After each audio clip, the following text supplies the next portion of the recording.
Assalamualaikum warahmatullahi wabarakatuh. Bismillah, alhamdulillah, la hawla wa la quwata illa billah. Allahumma sholli ala Sayyidina Muhammad wa ala ali Sayyidina Muhammad. Kala itu kota Baghdad mendadak gempar oleh kehadiran orang asing. Persoalannya bukan pada orangnya, melainkan orang asing tersebut tidak mempercayai adanya Tuhan. Bukan hanya itu saja, ia juga menantang orang-orang muslim berdebat mengenai adanya Tuhan. Kabar ini pun sampai ke telinga Baginda Raja. Karena dianggap bikin resah masyarakat, orang asing ini lalu dipanggil ke istana. "Apa tujuanmu membuat onar di negeri kami?" tanya Baginda Raja. Orang asing ini menjawab, "Untuk apa mengaku bertuhan kalau tidak bisa menjawab pertanyaanku?"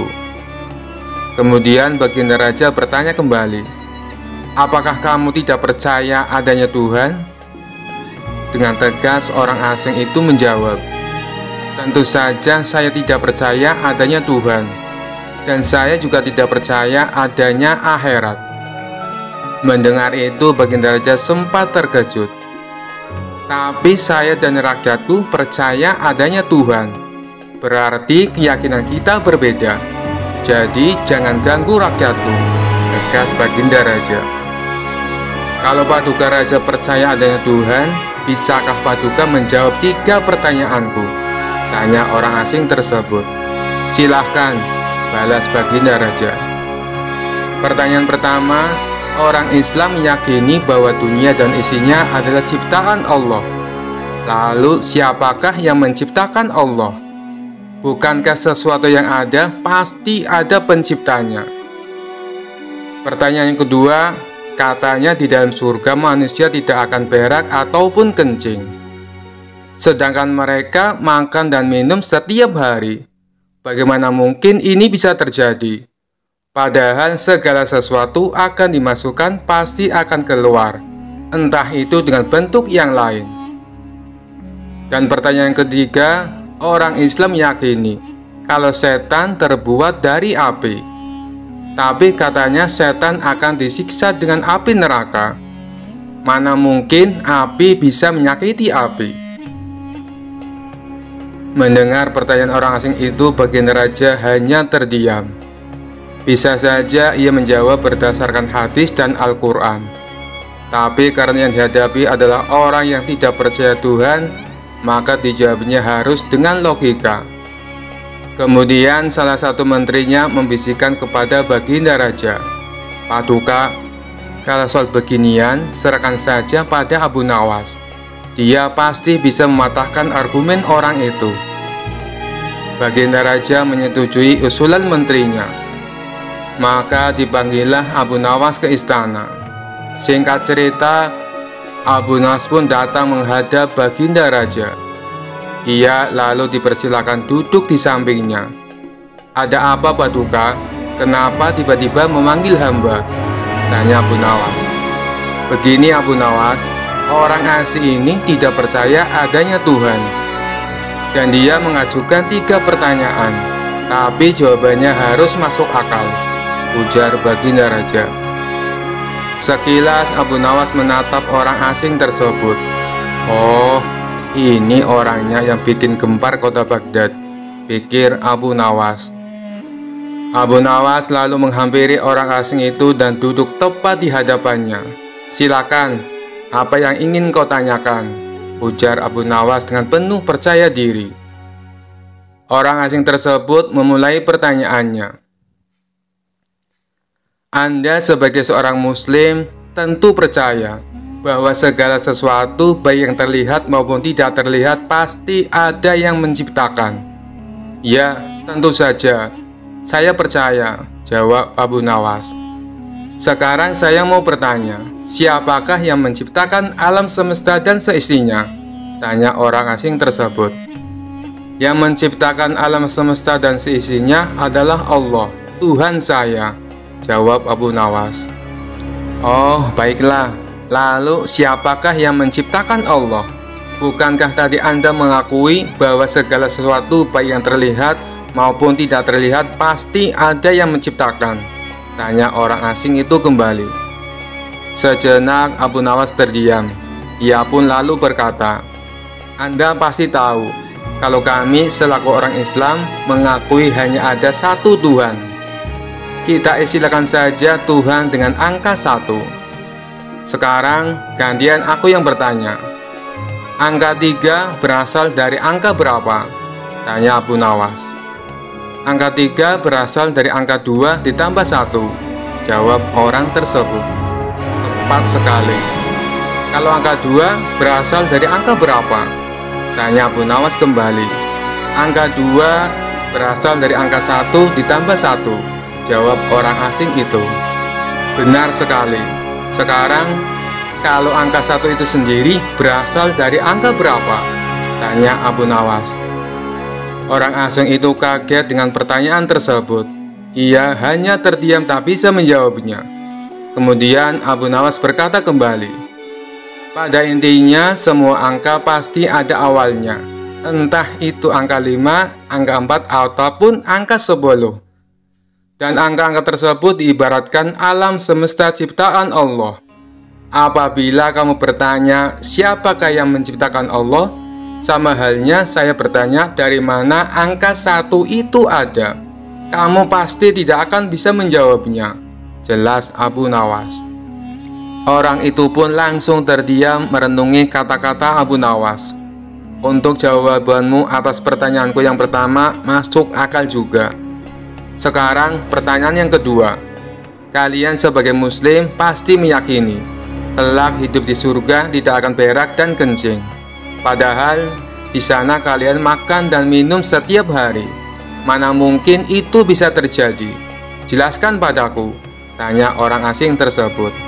Baik, akan saya jelaskan. Selama kamu dalam kandungan rahim ibumu, tentunya kamu makan dan minum, bukan? Karena menurut ilmu medis, seorang janin memakan sesuatu yang dimakan ibunya. Lalu ketika kamu dalam kandungan ibumu selama 9 bulan, apakah kamu pernah berak ataupun kencing? Untuk kedua kalinya, pertanyaan orang asing itu bisa dijawab dengan mudah oleh Abu Nawas. Baik, jawabanmu masuk akal. Sekarang pertanyaan terakhir. Kalian sebagai muslim pasti meyakini kalau setan terbuat dari api dan neraka juga terbuat dari api. Tapi yang membuat saya heran, katanya setan akan disiksa dengan api neraka. Mana mungkin api bisa menyakiti api? Itu hal konyol yang pernah saya dengar, ujar orang asing tersebut. Bisakah kamu menjelaskannya? Tanyanya kemudian. Sebelum aku menjawab pertanyaan terakhir, aku ingin kita saling berjanji. Apapun jawabannya, kamu tidak boleh marah, pinta Abu Nawas. Tentu saja saya tidak akan marah, apalagi kalau jawabannya masuk akal, balas orang tersebut. Tiba-tiba Abu Nawas menampar pipi orang asing itu sangat keras. Baginda Raja dan orang-orang yang hadir terkejut dibuatnya. Hei, apa-apaan ini? Kalau tidak bisa menjawab, jangan emosi. Apalagi sampai main pukul kayak gini, protes orang asing. Siapa yang emosi? Itu tadi adalah jawaban saya. Apakah tadi kamu merasakan sakit? Tanya Abu Nawas. Tentu saja sakit, jawab orang itu sambil memegang pipinya. Coba kamu perhatikan tangan saya. Bukankah tangan saya terbuat dari tulang dan daging? Begitu juga dengan pipi kamu. Tapi ketika tangan saya ini tamparkan ke pipi kamu, kamu langsung kesakitan. Itulah gambaran sederhana. Kalau api neraka bisa menyakiti setan, setan pasti akan merasa kesakitan, meskipun ia sama-sama terbuat dari api, kata Abu Nawas menjelaskan. Orang asing tersebut lalu terdiam. Ia tak bisa membantah argumen Abu Nawas. Sementara baginda raja dan orang-orang istana kagum atas kecerdikan Abu Nawas. Dikisahkan suatu hari di negeri 1001 malam Baghdad digelarlah acara hajatan besar. Sang Raja Harun al-Rasyid pun berniat merayakan pesta ulang tahun kerajaan bersama-sama dengan seluruh rakyatnya.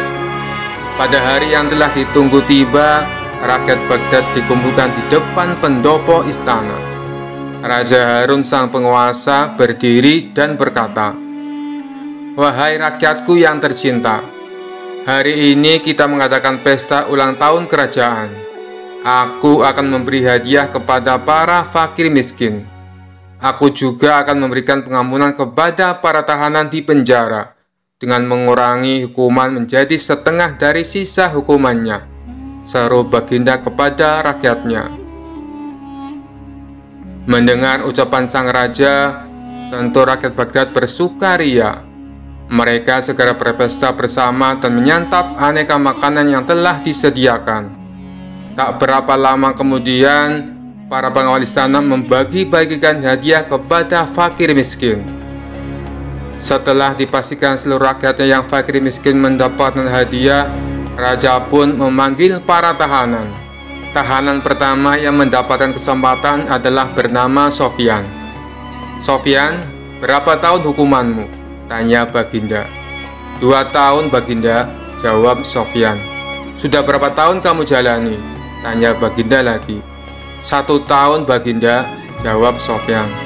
"Kalau begitu, sisa hukumanmu yang 1 tahun aku kurangi menjadi setengah tahun, sehingga hukumanmu tinggal 6 bulan saja," tegas Baginda raja. Selanjutnya dipanggillah Ali. "Berapa tahun hukumanmu, Ali?" tanya Baginda. Dengan nada yang sedih, Ali menjawab, "Mohon ampun, Baginda, hamba dihukum seumur hidup," jawab Ali. Mendengar jawaban Ali tersebut, Baginda menjadi bingung harus menjawab apa untuk mengurangi hukuman Ali. Di tengah kebingungannya, raja yang terkenal bijaksana ini teringat dengan Abu Nawas. Akhirnya dipanggillah Abu Nawas. Tak berapa lama kemudian, Abu Nawas yang turut serta dalam pesta ulang tahun kerajaan menghampiri sang raja yang sedang kebingungan itu. "Abu Nawas, aku ada masalah mengenai hadiah pengampunan bagi Ali. Dia dihukum seumur hidup, sedangkan aku berjanji akan memberikan pengampunan setengah dari sisa hukumannya. Padahal aku tidak tahu sampai umur berapa Ali akan hidup. Sekarang aku minta nasihatmu. Bagaimana caranya memberi pengampunan kepada Ali dari sisa hukumannya?" jelas Baginda raja. Mendengar penuturan rajanya, Abu Nawas pun ikut bingung. Dia berpikir, apa bisa mengurangi umur seseorang, padahal dia sendiri tidak tahu sampai kapan umurnya. "Hamba minta waktu, Baginda," ujar Abu Nawas. Mendengar permintaan Abu Nawas, raja pun akhirnya memberikan kesempatan kepada Abu Nawas untuk berpikir. Raja hanya memberi waktu sehari semalam saja, tidak boleh lebih. Jadi besok pagi Abu Nawas harus memberikan jawabannya.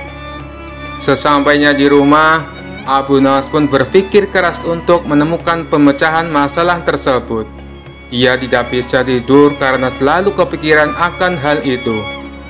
Namun selang beberapa waktu, tampaklah senyuman di bibir Abu Nawas, pertanda solusi telah ditemukan.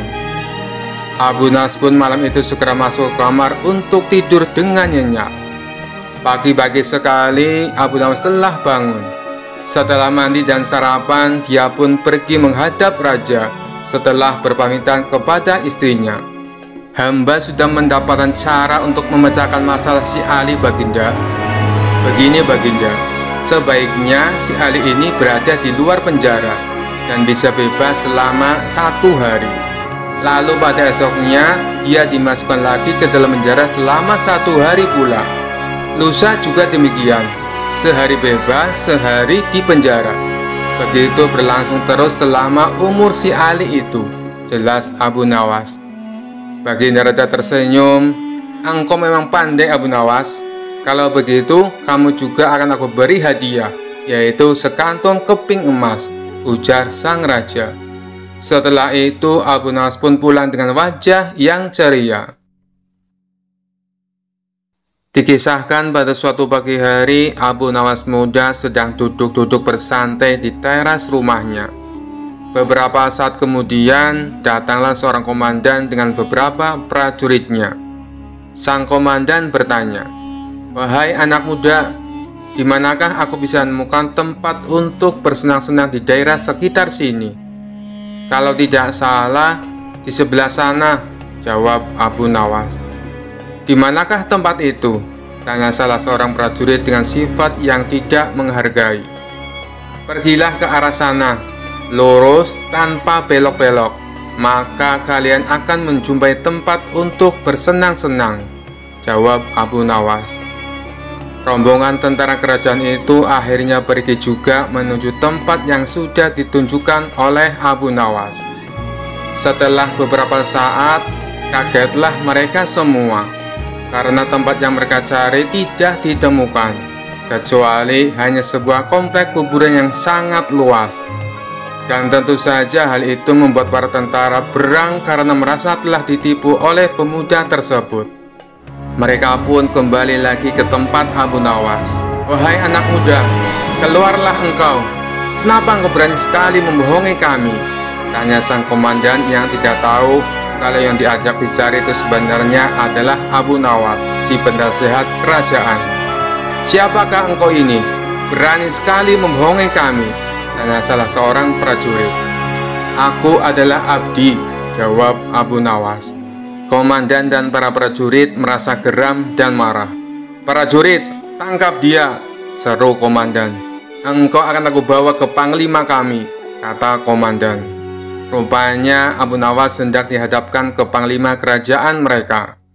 Wahai panglima, kami telah menangkap seorang pembohong yang berani membohongi pasukan kerajaan, kata komandan. Alangkah lancangnya si pemuda ini karena sudah berani berbohong, lanjut komandan. Panglima bersikap biasa saja, malah dia bahkan memerintahkan kepada prajurit untuk melepaskan borgol yang ada pada tangan Abu Nawas. Komandan dan para prajurit terkejut dan merasa heran, ada apa gerangan ini? Setelah itu panglima pun mendekati Abu Nawas dan berkata, Tuan Abu, maafkan perbuatan anak buahku di sini ya, kata panglima itu dengan sangat sopannya. Laki-laki gagah dan tampan itu memang sudah saling mengenal satu sama lain, karena mereka seringkali bertemu ketika sang khalifah mengundangnya ke istana. Betapa terkejutnya sang komandan dan para prajuritnya. Perasaan sombong dan congkak yang tadi menyelimuti mereka seakan berubah menjadi rasa takut. Wahai Tuan Abu, sebenarnya kebohongan apa yang mereka sangkakan kepadamu? Tanya panglima. Wahai panglima, mereka memintaku untuk menunjukkan tempat untuk bersenang-senang. Tentu saja aku tunjukkan kuburan, karena kuburan adalah tempat yang lebih baik bagi orang-orang yang taat kepada Allah. Di sana pula dia akan mendapatkan hidangan yang nikmat dari Allah, terbebas dari rasa fitnah dan kejahatan manusia dan makhluk lainnya, jawab Abu Nawas dengan tenangnya. Mendengar jawaban pemuda itu, segera saja komandan mendekati Abu Nawas dan berkata, Maafkan hamba Tuanku Abu, andai saja aku mengetahui bahwa Tuan adalah Tuan Abu, tentu kami tidak akan berani membawa Tuan ke hadapan panglima, kata komandan lagi. Wahai komandan, apakah aku telah membohongi kalian? Bukankah aku berkata benar? Aku adalah abdi, dan setiap orang adalah abdi Allah, termasuk kalian semuanya, kata Abu Nawas. Anda benar tuanku, jawab komandan. Komandan dan prajurit yang telah menangkap Abu Nawas merasa malu jadinya. Abu Nawas dikenal suka menolong, tapi ada saja orang yang tidak suka dengan sosok cerdas dan humoris ini. Sebut saja Abu Jahal. Entah kenapa dia sangat membenci Abu Nawas. Abu Jahal selalu mencari celah untuk memfitnah Abu Nawas, tapi selalu gagal. Tentu saja hal ini membuatnya makin membenci Abu Nawas. Sampai suatu ketika Abu Jahal mempunyai rencana yang licik. Dia hendak menjebak Abu Nawas supaya namanya menjadi buruk di mata masyarakat. Esok harinya Abu Jahal mulai mengatur strategi. Ia pergi ke pasar untuk membeli sandal. Sandal yang ia beli sama persis dengan kepunyaan Abu Nawas. Abu Jahal juga membayar orang suruhan untuk mengambil keledainya sendiri pada malam hari. Setelah malam tiba, Abu Jahal mulai menjalankan aksinya. Dia sengaja menaruh keledainya di depan rumah dan meletakkan sandal yang sama persis dengan sandal Abu Nawas di halaman rumahnya. Tidak lama kemudian, datanglah orang bayaran Abu Jahal untuk mengambil keledai di depan rumahnya. Setelah orang bayarannya sudah benar-benar menghilang, Abu Jahal mendadak berteriak, "Maling, maling, keledaiku dicuri maling!" teriak Abu Jahal pura-pura panik. Sontak teriakan Abu Jahal mengundang perhatian para tetangganya. Mereka lalu berduyun-duyun mendatangi rumah Abu Jahal. "Ada apa, Abu Jahal?" tanya salah satu tetangganya. "Keledaiku dicuri maling, tapi malingnya sempat aku pergoki," jawab Abu Jahal. "Kamu berhasil mengenal wajahnya, Abu Jahal?" tanya tetangga yang lain. "Enggak sih, karena waktu aku memergoki, malingnya langsung panik dan lari terbirit-birit sampai meninggalkan sandalnya," kata Abu Jahal sambil menunjukkan sandal di halamannya. "Loh, ini kok seperti sandal Abu Nawas? Tapi masa iya sih Abu Nawas mencuri keledaimu?" ujar tetangganya tidak percaya. "Ya, namanya orang lagi hilaf, apapun pasti dilakukannya. Apalagi sekarang Abu Nawas sudah lama tidak diberi hadiah baginda raja. Pastinya dia tidak punya uang lagi untuk beli makanan," ucap Abu Jahal memprovokasi. Akibat hasutan Abu Jahal ini, para warga mulai tersulut emosinya. Abu Nawas yang sedang asik tidur di rumahnya langsung dipaksa dan diarak warga menuju istana. "Ada apa ini? Apa yang kalian lakukan?" tanya Abu Nawas bingung. "Sudah, kamu diam saja. Kamu harus mempertanggungjawabkan perbuatanmu," tegas Abu Jahal. Dalam hati Abu Jahal berkata, "Kali ini aku berhasil menjebakmu, Abu Nawas." Ia pun tersenyum jahat kepada Abu Nawas. Setibanya di istana, baginda raja kaget. Ada rombongan warga datang. Terlebih lagi di situ ada Abu Nawas dengan kondisi tangan terikat. "Ada apa ini? Kenapa malam-malam datang kemari?" tanya baginda raja. "Ampun Paduka yang mulia, hamba mau melaporkan keledai hamba dicuri Abu Nawas," jawab Abu Jahal. Abu Nawas yang mendengar pengaduan Abu Jahal hanya terdiam. Ia menunggu saat yang tepat untuk membongkar kedok Abu Jahal. "Memangnya kamu punya buktinya, Abu Jahal? Apakah keledaimu ada di rumah Abu Nawas?" tanya baginda raja. "Keledainya memang tidak ada di rumah Abu Nawas. Bisa saja dia menaruhnya di tempat lain, Paduka yang mulia. Tapi saya punya bukti yang lain," ucapnya. "Coba tunjukkan bukti yang kamu punya, Abu Jahal," perintah baginda raja. Ia lalu menunjukkan sandal yang mirip dengan milik Abu Nawas. "Ini buktinya, Paduka yang mulia. Waktu hamba memergoki, Abu Nawas lari terbirit-birit sampai meninggalkan sandalnya di halaman rumah hamba," tutur Abu Jahal. "Apa benar itu sandal kamu, Abu Nawas?" tanya baginda raja kepada Abu Nawas. "Bukan baginda raja, tapi sandal itu memang mirip dengan sandal hamba," jawab Abu Nawas. "Kamu jangan mencoba mengelak, Abu Nawas. Jelas-jelas itu sandalmu," bentak Abu Jahal. Sudah, berikan sandal itu kepadaku," pinta baginda raja kepada Abu Jahal. Setelah Abu Jahal memberikan sandal tersebut, baginda raja lalu memanggil Abu Nawas. "Abu Nawas, kemarilah. Coba pakai sandal ini," perintah baginda raja. Setelah dicoba, sandal yang dibawa Abu Jahal tidak muat di kaki Abu Nawas. Melihat hal itu, Abu Jahal mulai belingsatan. Mukanya pucat dan keringat dingin mulai keluar dari tubuhnya. "Ini jelas-jelas bukan sandal Abu Nawas. Kamu jangan menuduh orang sembarangan. Atau jangan-jangan kamu ingin memfitnah Abu Nawas," bentak baginda raja geram kepada Abu Jahal. Dengan mulut terbata-bata, Abu Jahal menjawab, "Maaf Paduka yang mulia, hamba kira itu sandalnya Abu Nawas." Ternyata Abu Jahal salah perhitungan. Saat membeli sandal yang mirip dengan sandal Abu Nawas, Abu Jahal tidak mencocokkan dengan ukuran kaki Abu Nawas. Di saat Abu Jahal mulai terbongkar rencana busuknya, Abu Nawas langsung melancarkan aksinya. Begini Paduka yang mulia, sebenarnya Abu Jahal sudah berulang kali mencoba berbuat jahat, tapi rencananya selalu bisa hamba gagalkan, ungkap Abu Nawas. Perkataan Abu Nawas ini juga dibenarkan oleh para warga. Benar Baginda, benar apa yang dikatakan Abu Nawas. Kami sungguh sangat menyesal dan kecewa, karena kali ini kami termakan hasutan Abu Jahal. Kami minta maaf Abu Nawas, ucap para warga. Abu Nawas pun memaafkannya, karena pada dasarnya mereka hanya termakan hasutan Abu Jahal. Sementara Abu Jahal langsung dimasukkan ke penjara atas perbuatan yang dilakukan. Dikisahkan Abu Nawas pada suatu hari pergi ke luar kota.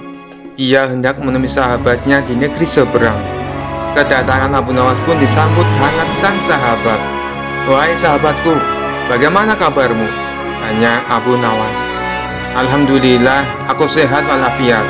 Mari silakan masuk Abu Nawas," sambut kawannya. Setelah lama berbincang-bincang, kemudian sahabatnya ini mengajak Abu Nawas untuk jalan-jalan. "Ayolah kita jalan-jalan. Aku juga ingin mencari udara segar," kata Abu Nawas. Mereka berdua lantas jalan-jalan menyusuri kota tersebut. "Di kota ini sekarang ramai Abu Nawas, tidak seperti dulu waktu kamu kesini," ujar sang sahabat. "Kamu benar, banyak sekali perubahan. Suasana di kotamu sekarang menjadi ramai sekali," ucap Abu Nawas. Akhirnya sampailah mereka di sebuah pasar burung. Di sana Abu Nawas melihat ada seekor burung dijual dengan harga yang cukup mahal. Dalam hati ia berkata, "Beruntung sekali penjualnya. Burung sekecil itu bisa laku dengan harga mahal." Guna memastikannya, Abu Nawas lalu mendatangi si pembeli. "Hai kawan, berapa harganya?" tanya dia. "Saya membelinya 100 dinar," jawab orang tersebut. "Kau beli 100 dinar untuk burung sekecil itu? Apa tidak menyesal?" tanya Abu Nawas lagi. "Ya tidaklah, menurutku harga segitu sudah layak," balas orang tersebut. "Aneh sekali, apa mungkin di kota ini hewan-hewan harganya mahal?" pikir Abu Nawas. Setelah selesai jalan-jalan, Abu Nawas pamit pulang kepada sahabatnya. Sesampainya di rumah, ia terus memikirkan kejadian yang dilihat di pasar burung. "Aku tidak habis pikir, kenapa burung sekecil itu bisa laku dengan harga yang mahal. Oh iya, bukankah aku punya seekor ayam? Kalau aku jual di sana pasti harganya akan mahal, karena ayamku tubuhnya lebih besar dan lebih banyak dagingnya," pikir Abu Nawas. Keesokan harinya, Abu Nawas kembali berangkat menuju kota sahabatnya dengan membawa seekor ayam. Kali ini ia tidak mampir ke rumah sang sahabat, melainkan langsung menuju pasar hewan. Setibanya di sana, Abu Nawas menawarkan ayamnya kepada orang-orang dengan harga 200 dinar. "Berapa harganya tuan?" tanya salah satu pembeli. "Murah kawan, hanya 200 dinar," jelas Abu Nawas. Si pembeli tentu saja kaget mendengarnya. Ia pun langsung meninggalkan Abu Nawas tanpa menawarnya. Sampai waktu menjelang siang, ayam Abu Nawas tidak kunjung laku.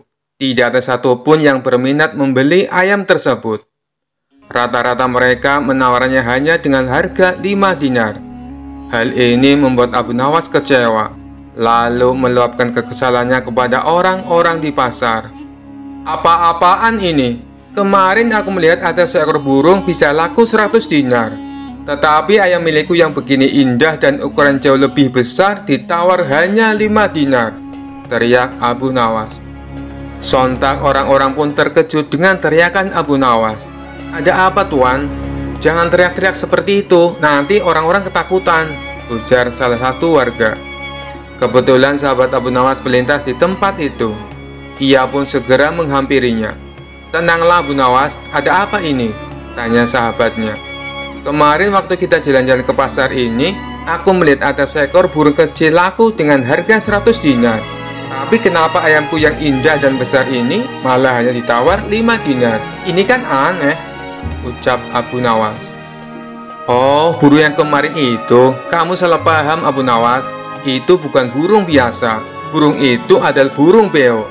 Keistimewaan burung beo bisa bicara seperti manusia. Jadi wajar kalau harganya mahal, bukan karena tubuhnya yang kecil, terang sang sahabat. Sejenak Abu Nawas terdiam. Ia pun mulai menyadari atas kekeliruannya. Tapi untuk menutupi rasa malu, Abu Nawas pun berkata, "Kalau burung itu bisa bicara, ayamku ini malah bisa berpikir," katanya. "Berpikir? Maksudnya bisa berpikir seperti manusia?"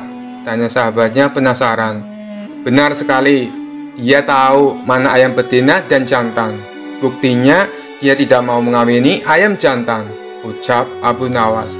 Mendengar hal itu, orang-orang yang ada di pasar seketika tertawa terpingkal-pingkal.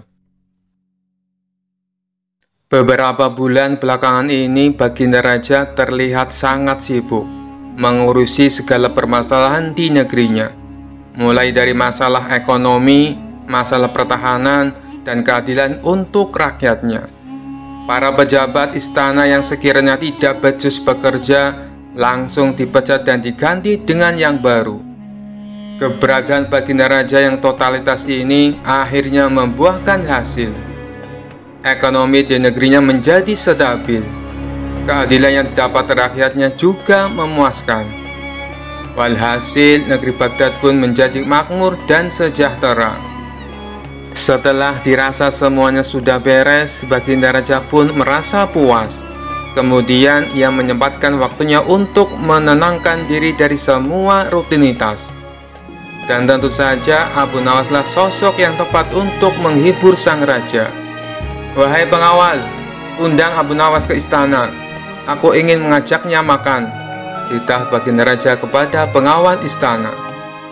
Singkat cerita, datanglah Abu Nawas dan menghadap sang raja. "Wahai Abu Nawas, bagaimana kabarmu? Ayo silakan duduk," sambut Baginda Raja. Tak berselang lama setelah mereka berdua duduk, hidangan pun datang dan diletakkan di meja makan. Melihat ada ayam panggang, mendadak perut Abu Nawas keroncongan. Ia sudah tak sabar ingin segera melahapnya. Tiba-tiba kembali datang hidangan yang kedua, yaitu sayur sop ayam. Kemudian disusul dengan hidangan yang ketiga, yaitu ayam goreng dan ayam bakar. Mata Abu Nawas tampak tak berkedip melihat semua hidangan yang tersedia di meja makan. Baginda Raja yang menangkap tingkah Abu Nawas ini mencoba untuk menggodanya. "Hai Abu Nawas, sepertinya kamu sudah sangat lapar ya?" tanya Baginda Raja. "Tidak Paduka, saya sih biasa saja. Justru hidangan ini yang sepertinya tidak betah lama-lama di atas piring. Mereka seolah-olah ingin segera terbang masuk ke dalam perut saya," celetuk Abu Nawas. Baginda Raja pun seketika tertawa dengan jawaban konyol Abu Nawas. "Hai Abu Nawas, kamu boleh memakan semua hidangan ini, tapi ada syaratnya," ujar Baginda Raja. "Apa syaratnya Paduka?" tanya Abu Nawas tidak sabar. "Berhubung menu hidangannya serba ayam, buatlah 2 pertanyaan sulit yang berhubungan dengan ayam," pinta Baginda Raja. Waduh, ada-ada saja Baginda Raja. Perut sudah keroncongan masih saja dikerjain, batin Abu Nawas. Setelah berpikir sejenak, Abu Nawas pun mulai dengan pertanyaan pertama. "Baiklah Paduka, apa yang membedakan antara nama manusia dan nama ayam?" tanya Abu Nawas. Baginda Raja pun mencoba berpikir untuk menemukan jawabannya. Namun akhirnya ia menyerah. "Itu pertanyaan sulit Abu Nawas, aku tak bisa menjawabnya. Beritahu aku apa jawabannya," pinta Baginda Raja. "Bedanya adalah ketika manusia masih hidup namanya banyak sekali. Ada Hasan, ada Husain, ada Ibrahim, dan masih banyak lainnya. Tapi ketika mati namanya hanya menjadi satu, yaitu almarhum. Sedangkan ayam ketika masih hidup namanya cuma satu, yaitu ayam." Tapi ketika meninggal, namanya menjadi banyak. Ada ayam panggang, ayam bakar, ayam goreng, dan masih banyak lainnya. Jelas Abu Nawas.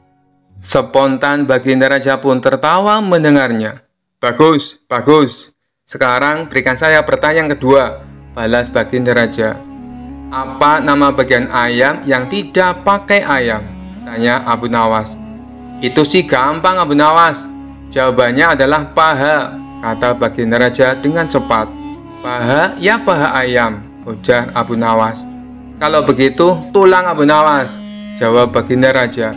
Tulang ya tulang ayam, balas Abu Nawas. Bagaimana kalau sayap? Jawab Baginda Raja terus mencoba. Sayap juga sayap ayam. Jawaban Paduka salah semua, kata Abu Nawas. Ya sudah Abu Nawas, aku menyerah. Apa jawabannya?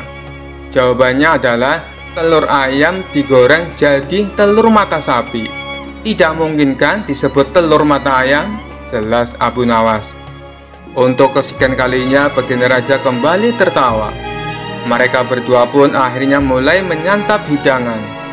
Setelah jamuan makan selesai, Baginda Raja berkata kepada Abu Nawas, "Hari ini aku sangat terhibur. Terima kasih Abu Nawas," kata Baginda Raja. Abu Nawas pun lalu dipersilakan pulang dan diberi hadiah sekantung uang. Dikisahkan pada suatu waktu Baginda Raja Harun al-Rasyid sangat gundah hatinya. Seperti biasa, dirinya ingin sosok Abu Nawas hadir di istana untuk menghibur hati sang raja.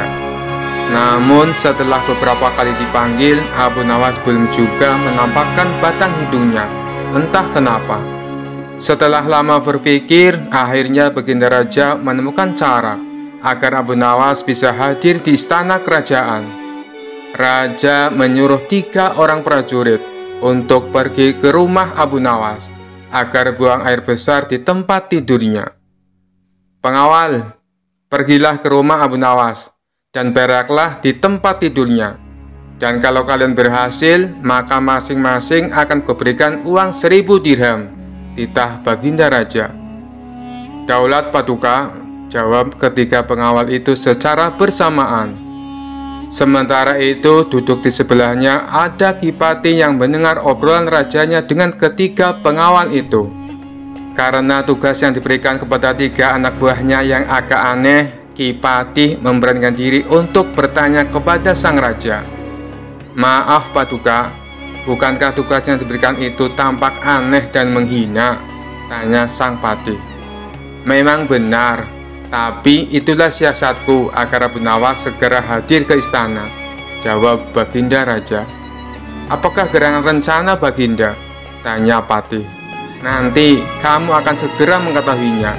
Dan sekarang kamu ikutilah ketiga anak buahmu itu, dan intailah mereka, dan sampaikan kepada Abu Nawas. Bila dia berhasil menggagalkan tugas pengawalnya, maka Abu Nawas akan aku beri uang 3000 dirham. Dan sekaligus ia boleh memukul utusanku itu, titah Baginda Raja. Utusan tiba di rumah Abu Nawas. Dengan perasaan yang masih bingung, sang Patih segera melaksanakan perintah raja. Ia segera bergemas dan menuju ke rumah Abu Nawas. Tidak berapa lama kemudian, utusan Baginda Raja sudah tiba di depan pintu rumah Abu Nawas. Kami diutus oleh Baginda Raja untuk buang air besar di tempat tidurmu. Karena ini perintah raja, kamu tidak boleh menolak, kata salah satu utusan itu. Saya sama sekali tidak keberatan. Silakan saja kalau kalian mampu melaksanakan perintah raja, jawab Abu Nawas dengan santainya. Betul? Tanya utusan raja. Iya, silakan saja, sahut Abu Nawas. Abu Nawas mengawasi orang-orang itu beranjak ke tempat tidurnya dengan geram. Perak di tempat tidurku, betul-betul kelewatan, gumam Abu Nawas dalam hati. Abu Nawas memutar otaknya bagaimana caranya agar para utusan itu mengurungkan niatnya. Setelah berpikir beberapa saat, Abu Nawas akhirnya menemukan cara untuk menggagalkan tugas para utusan itu. Pada saat para utusan itu hendak bersiap-siap buang air besar, mendadak Abu Nawas berkata dari balik jendela kamar, "Hai para utusan raja, "Ada yang lupa saya sampaikan kepada kalian," kata Abu Nawas. "Apa itu?" tanya salah satu utusan raja. "Saya ingatkan supaya kalian jangan melebihi perintah baginda raja. Jika kalian melanggar, saya akan pukul kalian dengan sebuah pentungan besar. Dan setelah itu saya akan laporkan kepada baginda bahwa kalian melanggar perintahnya," jawab Abu Nawas dengan serius. Dengan cekatan, Abu Nawas segera mengambil sebatang kayu besar yang ada di dapur rumahnya. Bahkan kini Abu Nawas sudah mengambil pentungan kayu besar itu. "Hei, apa maksudmu tadi, Abu Nawas?" tanya salah satu utusan. "Ingat, perintah raja hanya buang air besar saja dan tidak boleh lebih dari itu," jawab Abu Nawas. "Ya, benar," jawab utusan itu. "Aku ulangi lagi, hanya buang air besar saja, tidak boleh lebih. Ingat, tidak boleh kencing, tidak boleh buka celana, tidak boleh cebok, hanya buang air besar saja," tegas Abu Nawas dengan seriusnya. "Mana mungkin, itu tidak mungkin. Kami juga harus buka celana dan kencing," jawab salah satu utusan. "Aku akan pukul kalian sekeras-kerasnya jika kalian melanggar perintah raja," sahut Abu Nawas. Para utusnya itu saling pandang kebingungan dengan ucapan Abu Nawas itu. Tiba-tiba ada suara seseorang yang memanggil Abu Nawas. "Abu Nawas!" Karena ada suara yang sudah tidak asing lagi didengar, Abu Nawas serta para utusan segera berkumpul untuk menemui asal suara itu. Ternyata suara itu adalah suara Kipati, yang merupakan orang kepercayaan baginda Raja Harun al-Rasyid. "Aku sudah mendengar perdebatan kalian. Baginda Raja memang merintahkan para utusan untuk berak di tempat tidurmu. Jika 3 orang ini sanggup, mereka masing-masing akan mendapatkan 1000 dirham. Jika mereka gagal, maka mereka boleh engkau pukul sesuka hatimu," kata Kipati. "Oh, begitu. Lalu hadiah dari baginda untukku berapa, tuanku?" tanya Abu Nawas. "Sekarang juga engkau boleh menghadap baginda raja untuk menerima 3000 dirham," jawab Kipati. "Hah?" Abu Nawas kaget disertai rasa gembira. Segera saja Abu Nawas mengambil pentungan. Lalu 3 orang utusan yang mau buang air besar tadi dipentungi pantatnya. "Ampun Abu Nawas, apa kalian mau buang air besar di tempat tidurku?" "Tidak, ampun." Ketiga utusan itu lari terbirit-birit. Kipati dan Abu Nawas tertawa terpinggal-pinggal dibuatnya. Sesaat setelah itu Kipati berkata, "Abu Nawas, baginda sangat yakin engkau dapat mengatasi masalah ini. Baginda memang menginginkan kehadiranmu di istana untuk menghibur hatinya yang saat ini sedang gundah gulana." Abu Nawas menyetujui permintaan sang pati, dan mereka segera berangkat menuju istana setelah semua persiapan dilakukan. Sekian dulu perjumpaan kita kali ini. Sampai bertemu lagi di kisah-kisah selanjutnya. Terima kasih yang sudah subscribe dan setia menonton channel ini. Wassalamualaikum warahmatullahi wabarakatuh.